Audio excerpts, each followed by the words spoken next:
রাজধানীর সেনা কল্যাণ ভবনে অবস্থিত পূবালী ব্যাংকের মতিঝিল কর্পোরেট শাখার ১২৮ নম্বর লকারটি সাবেক প্রধানমন্ত্রী শেখ হাসিনার।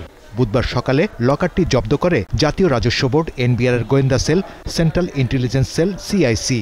জানা গেছে ওই শাখায় শেখ হাসিনা ও শেখ রেহানার নামে সেভিংস অ্যাকাউন্ট রয়েছে, যেখানে যৌথ নামে ৪৪ লাখ টাকা এবং শেখ হাসিনার একক নামে ১২ লাখ টাকার এফডিআর রয়েছে। পূবালী ব্যাংকের ওরা আমাকে তো আর ক্লিয়ার করতে পারেনি। ক্লিয়ার করলো সেটা বলেছে শুধুমাত্র ওখানে যে লকার আছে এটা নিশ্চিত করেছেন।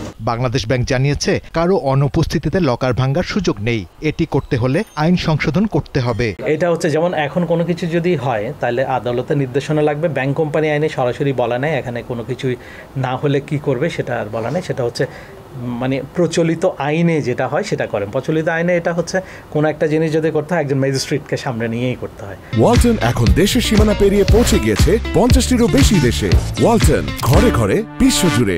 এনবিআর চেয়ারম্যান জানিয়েছেন শেখ হাসিনার লকারের বিষয়ে আইন অনুযায়ী যথাযথ ব্যবস্থা নেওয়া হবে। এটা আয়কর আইন অনুযায়ী আমাদের যে প্রচলিত আইন আছে আইন অনুযায়ী। আর কি কোথাও যাওয়া হবে? আজকে তো একটা পাওয়া গেল নাকি? আমার ধারণা গোয়েন্দারা ভালো করতে হবে। জব্দ করা লকার সম্পর্কে বিস্তারিত জানাতে অপারগতা প্রকাশ করেন জাতীয় রাজস্ব বোর্ডের চেয়ারম্যান। গোয়েন্দাদের কাছ তো গোয়েন্দারাই করে, এটা তো গোয়েন্দাগিরির মতোই, এটা তো আর ওপেন হয় না। শাহরিয়ার ইমন, দীপ্ত সংবাদ, ঢাকা।